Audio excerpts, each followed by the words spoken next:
come venivano decorati gli scudi dei legionari del Principato dal I al III secolo d.C.? È una domanda alla quale in parte abbiamo già provato a rispondere in alcuni altri video sul canale, ma che può avere più risposte a seconda dell'aspetto specifico che noi vogliamo andare a analizzare.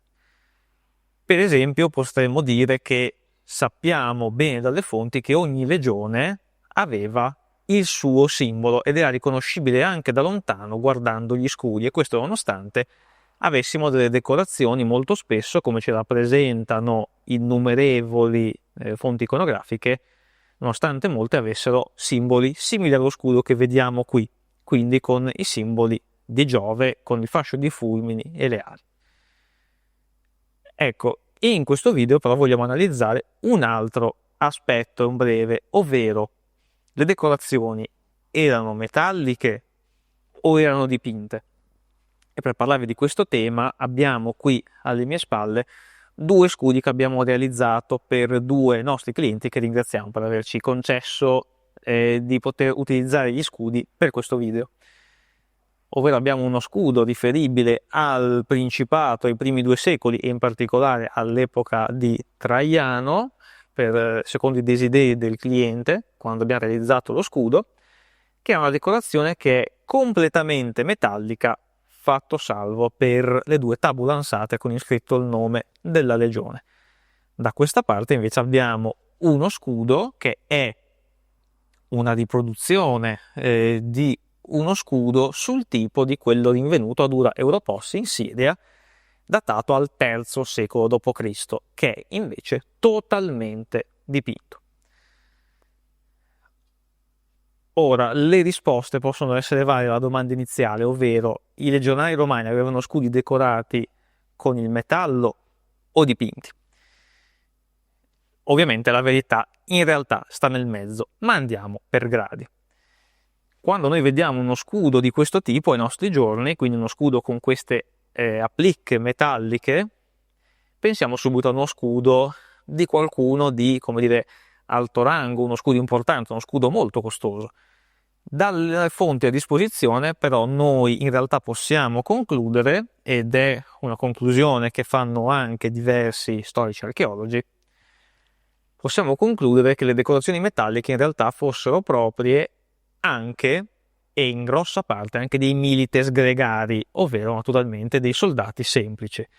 Questo anche ricollegandosi a una tradizione antichissima che troviamo anche per esempio nell'antica Grecia o nell'Etruria di età classica, con la quale si decoravano gli scudi, in quel caso scudi da oplita, con delle applicche metalliche.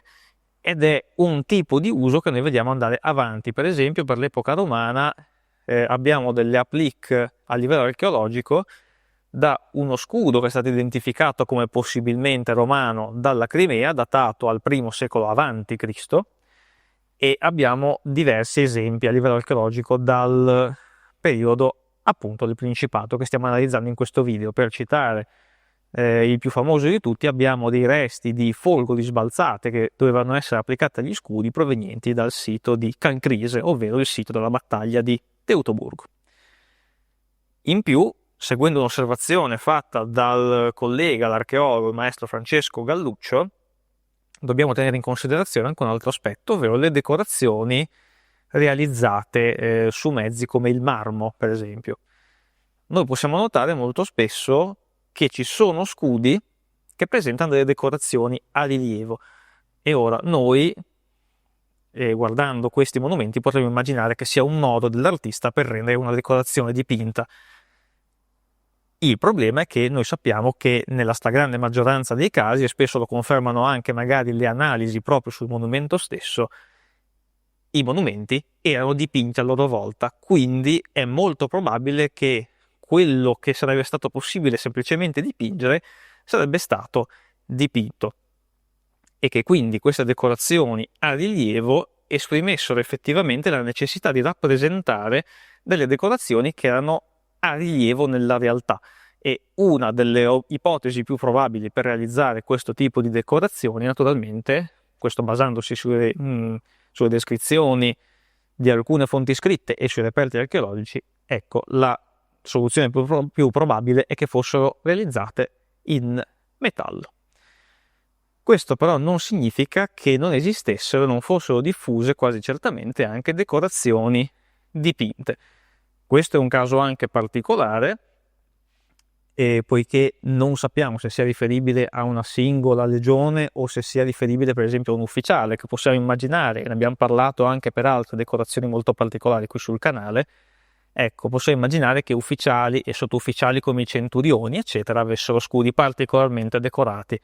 Questo sia per ragioni di status, sia per meglio farsi identificare anche sul campo di battaglia.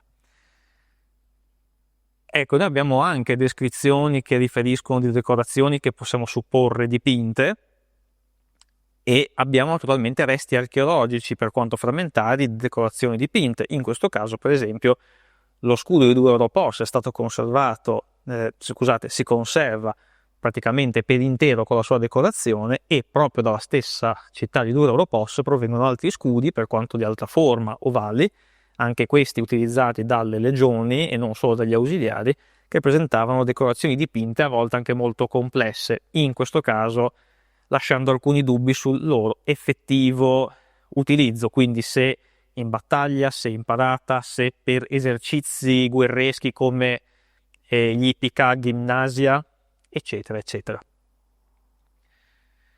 Ecco, quello che è probabile in realtà è che questo tipo di decorazioni, quindi metallica e dipinta, convivessero. Quindi possiamo immaginare che ci fossero legioni con scudi decorati con appliche metalliche e legioni con scudi decorati dipinti, magari nello stesso momento, magari partecipanti anche alla stessa campagna.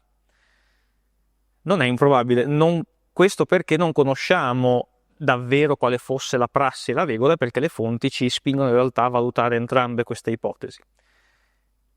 C'è anche un'altra possibile soluzione che probabilmente conviveva con queste due soluzioni, che è quella che in modo in realtà molto modesto abbiamo illustrato qui, ovvero che sullo stesso scudo spesso e volentieri potessero essere presenti tanto decorazioni metalliche quanto dipinte, che qui appunto sono state, come dire, ridotte alla tabula ansata su entrambi i lati del lombone, in questo caso appunto per segnalare sulla parte frontale il nome della legione. È ampiamente possibile, ampiamente probabile, come suppongono alcuni studiosi, che alcuni degli scudi fossero decorati tanto con le decorazioni metalliche quanto con una decorazione dipinta che andasse probabilmente a completare la decorazione appunto finale. Voi cosa ne pensate? Fatecelo sapere nei commenti. Se volete saperne di più vi rimandiamo alla nostra playlist sugli scudi, e se volete uno scudo tutto vostro come questi, oppure uno scudo originale realizzato solo per voi sulla base naturalmente delle fonti storiche, vi invitiamo a contattarci alla mail che trovate in descrizione e a visitare il nostro sito resbellica.com, dove potete trovare tutti i nostri prodotti in vendita e i prodotti che possiamo realizzare per voi su richiesta. Torneremo presto naturalmente a parlare di scudi, di legionari romani e di legioni romane, per cui continuate a seguirci.